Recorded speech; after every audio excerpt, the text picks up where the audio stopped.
Hello and welcome to Feral Thinkers Podcast on streaming television with the cord cut. This is podcast number 8 for 11 July 2016. Tonight you should be on at least the 9th episode of the first season of Mr. Robot to be prepared for the premiere of season 2 this Wednesday.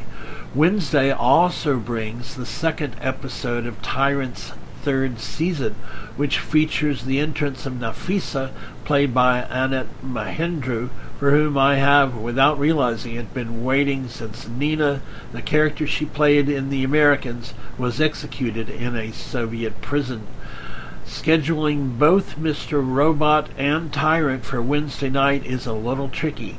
Both shows start at 10 p.m. Eastern Time, and I can get the USA Network only by watching Sling Television, so there's no streaming there as far as I know. Tyrant repeats immediately afterward at 11 p.m., but Mr. Robot lasts until 11:32, at which time there's Hacking Robot 101 with Andy Greenwald. Greenwald, you may remember, was one of the co-hosts on After the Thrones, HBO's post-Game of Thrones analysis show, and since Hacking Robot 101 is bound to be full of spoilers, I don't want to watch it without having watched the Mr. Robot appropriate episode first. So it looks like I'll have to get Tyrant on Thursday on the FX Go Roku app.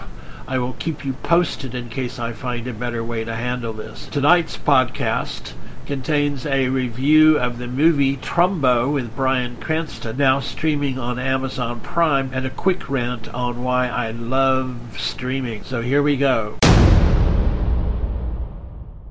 This is a review of Trumbo, directed and produced by Jay Roach and starring Bryan Cranston, Diane Lane, and Helen Mirren. Roach is best known for the Fokker movies and the Austin Powers movies, so Trumbo is a bit of a departure for him, but he handled it quite well. This is a very entertaining, interesting, and enlightening film. The movie is about Dalton Trumbo, the Hollywood screenwriter whose many credits include Spartacus, Papillon, Johnny Got His Gun, Roman Holiday, Hawaii, the 1966 film based on the James Michener novel, The Sandpiper, Exodus, Always, a 1989 Steven Spielberg remake of Trumbo's A Guy Named Joe, 1943, I Married a Witch, for which Trumbo didn't have a screen credit. I was a contributing writer in 1942, and this film provided some of the inspiration for Bewitched, the TV show that came out 20 years later. Kitty Foyle is also on the list, among many others. It's a fabulous legacy film that Trumbo has left us, and it is terribly ironic that Hollywood went through this post-war ultra-right-wing fascistic paranoia and persecuted one of its brightest and most needed talents. But there it is. The movie Trumbo has suddenly appeared for free on Amazon Prime, I'm delighted to say. To judge from the snippets at the end of the movie that show the real Dalton Trumbo, Bryan Cranston has done a real knock-up job getting an authentic Trumbo to the screen. As Trumbo says when he accepts an award, the era of blacklisting, McCarthyism, and the Red Scare was an evil time that cost people their careers,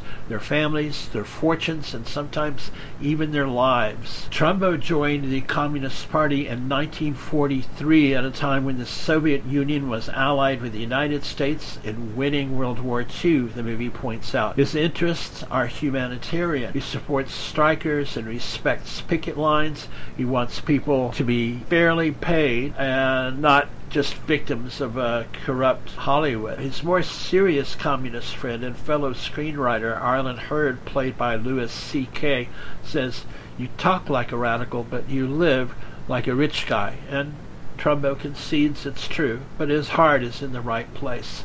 So this biopic lays out for us what Trumbo's idyllic life was like before the witch hunt produced the Hollywood 10, of which he was probably the highest profile member.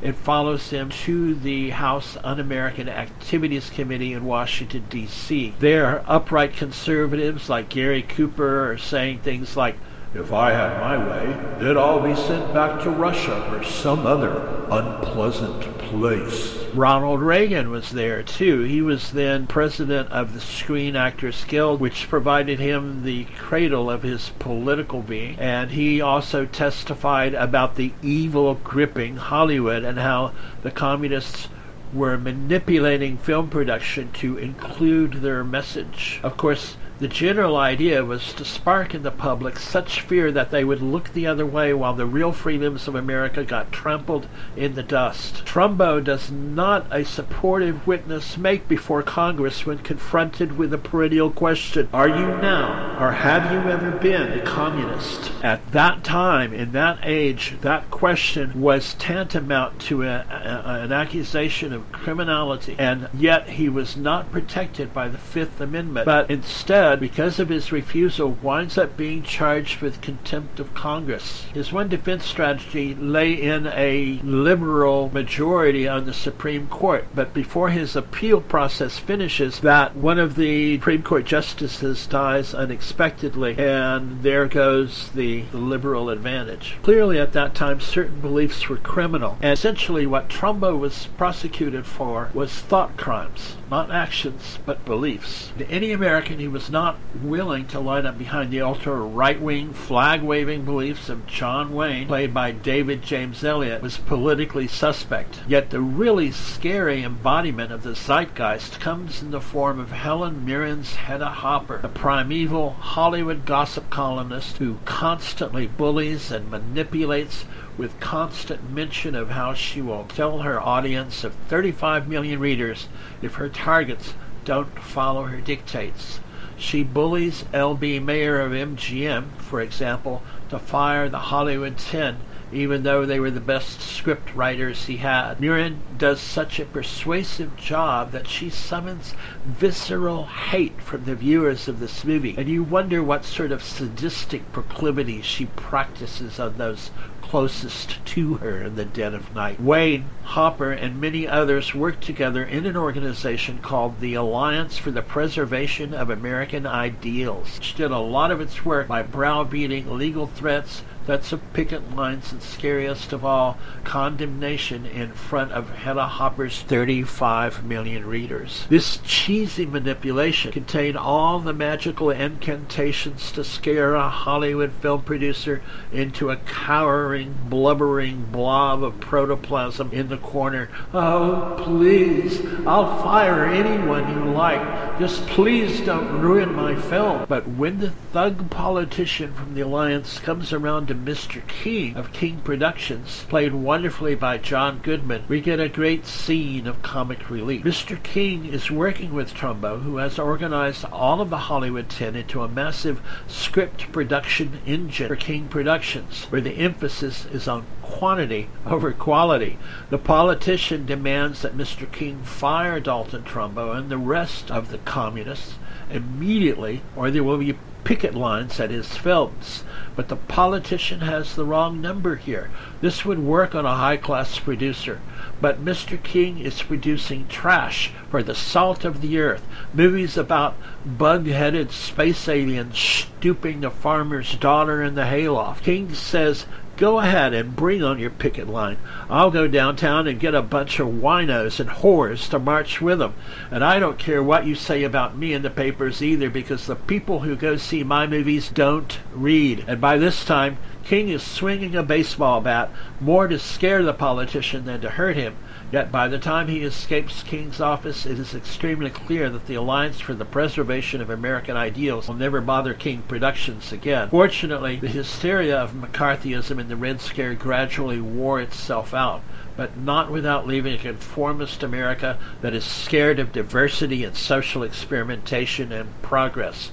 Even the staunchest conservative movie producer needs to worry about the quality of scripts more than about the political beliefs of his employees. It was people like Kirk Douglas who hired Trumbo to fix the script of Spartacus, and Otto Preminger who hired Trumbo to develop a script from Leon Uris's best-selling novel, Exodus, and their courage to give him credit for his work that helped bring that dark age to an end. Even John F. Kennedy had the courage to come out of the theater after seeing Spartacus and say that it was a good movie with no mention of the politics of the people listed in the credits. Trumbo follows the screenwriter into his dark night, and we see his resilience in the struggle against the darkness and the forces of evil lurking in America's dark side. We see his resolve to survive and to cast off the demon, and he succeeds. Dalton Trumbo was one of the lucky ones. Many people did not survive this reign of terror, and he has left us with a wonderful legacy of films in which we can see his strength. With Cutting the Cord, I watch what I want, when I want to watch it. Sometimes there are windows and time limits, programming comes and goes, but there is still a lot more latitude with streaming than with consulting a programming guide and having to watch The Sound of Music at 3 a.m. on Monday morning. Okay, I know you have a TiVo or some sort of digital video recorder that will let you watch Maria save the children from the Captain Von Trapp and the captain saving his family from the Nazis, but that's what I'm saying, really, because with on-demand streaming, everything is like it has already been recorded on TiVo, and I can watch it whenever I want. There's something psychologically gratifying about freeing yourself from the demands of programming according to schedule. This little trip through the looking glass gives me back a part of myself I never realized I lost. That's it for today's podcast. Thanks so much for listening. You can follow this program through my blog at dmasonwest.com, or you can follow along through any of my social network presences, which are listed at feralthinker.com. This podcast is published daily with a release at 4 p.m. Central U.S. time or 2100 hours Greenwich Mean Time. Thanks.